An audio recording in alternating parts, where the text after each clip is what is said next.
तो वो नहीं निभा पाए, लेकिन आपकी मध्य वक्त आ गया तो संतोष मेहरबानी करके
दोस्तों 7 महीनों से हमें वादा झूठे आश्वासन देते आ रही है सरकार। अभी कोई रोड नहीं छोड़ेंगे हम, आप क्लियर नारा लगाएंगे, मेरे साथ आप नारा लगाएंगे, क्योंकि ये झूठे आश्वासन सुनते हुए हम थक जाएंगे। सर, हम पिछले 205 दिन से पीसफुल प्रोटेस्ट कर रहे थे, लेकिन कल का जो बयान एलजी साहब का आया कि जे घर बैठे छुट्टियां मना रहे हैं, हम उनको ये कहना चाहते हैं हम छुट्टियां नहीं मना रहे हैं, हम प्रोटेस्ट कर रहे हैं। और प्रोटेस्ट क्यों कर रहे हैं? क्योंकि वहाँ टारगेट की लिंक चल रही है। हम पिछले 15-16 साल से वहाँ काम कर रहे थे। आपने कहा झंडा चढ़ाओ, हमने झंडा चढ़ाया।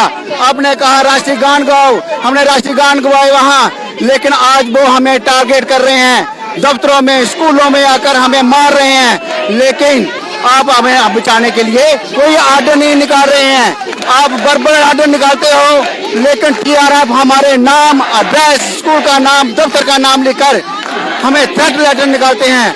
हमारी आपसे एक फिर गुहार है कि आपने जो वादा किया था कि आपकी ट्रांसफर पॉलिसी बनेगी और उसके लिए कमेटी बनाई थी, लेकिन उस कमेटी का आज तक कोई कंक्रीट डॉक्यूमेंट पब्लिक डोमेन में नहीं आया। हम फिर यही कहते हैं कि जब तक वहाँ नॉर्मलिटी नहीं होती है, हमारी सर्विस जहाँ ली जाए, हम डिग्निटी से सर्विस करते थे, डिग्निटी से सर्विस करेंगे। हम भिखारी नहीं हैं, हम भी किसी के बाप हैं, भाई हैं, बेटे हैं। हमारी भी जान इतनी इम्पोर्टेंट है जितनी एक ब्यूरोक्रेट की है, जितनी एक पॉलिटिशियन की है। तो मेहरबानी करके हमारी आवाज को सुना जाए। Thank you.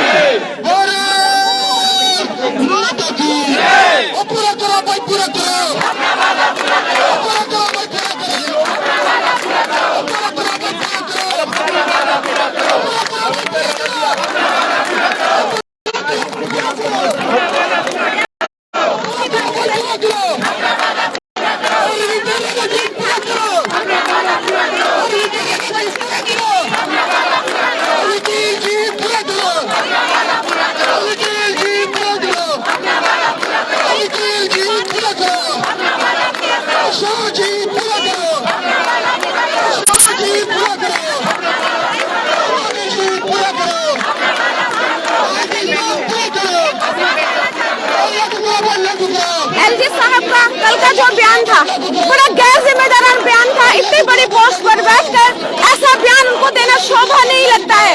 प्रेस कॉन्फ्रेंस करके वो ये कह रहे हैं कि आप लोग जाओ, आपको सैलरी नहीं मिलेगी, घर बैठे हुए सैलरी नहीं मिलेगी। हम घर नहीं बैठे हुए हैं। आप सबको पता है, जो मीडिया हमें कवर कर रहा है,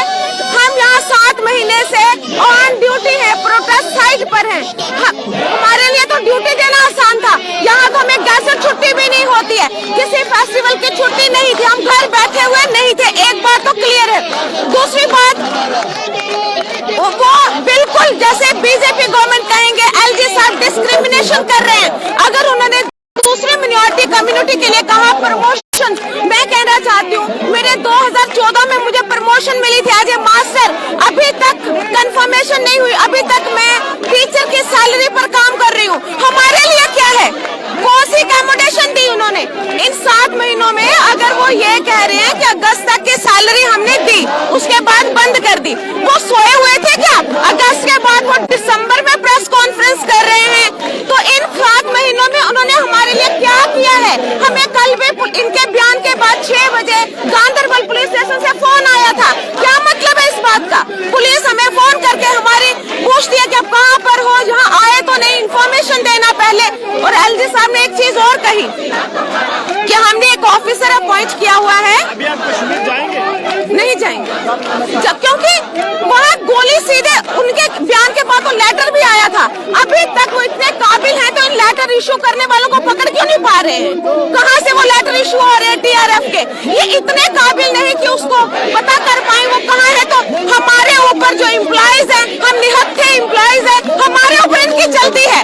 हम उनके ये गुंडागर्दी नहीं चलने देंगे। यहाँ बीजेपी के या एलजी एडमिनिस्ट्रेशन का ये जो प्रेशर हम पर बना रहे हैं, ये हम नहीं चलने देंगे। Thank you.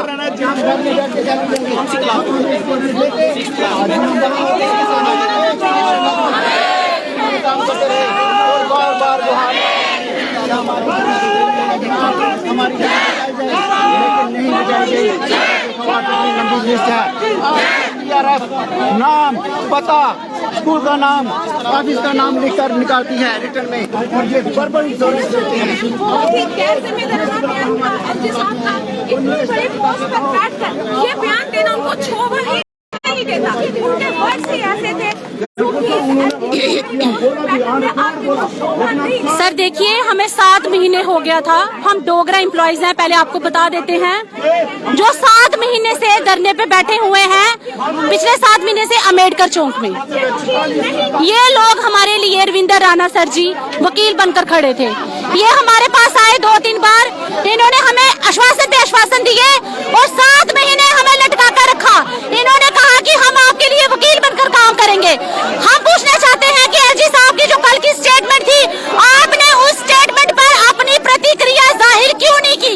हम आपको कहते हैं आप बाहर आइए, रविंदर राणा जी आप बाहर आइए। इन बहनों को, इन डोगरी फीमेल्स को, डोगरी बहनों को जवाब दीजिए, इन हिंदू लोगों को जवाब दीजिए। आप हिंदू होने के बड़े डंके बजाते हो, बाहर आइए, बाहर आइए। ये हिंदू लोग खड़े हैं, आपसे पूछ रहे हैं, ये हिंदू लोग, ये डोगरे लोग आपसे पूछ रहे हैं, बाहर आइए, बाहर आइए।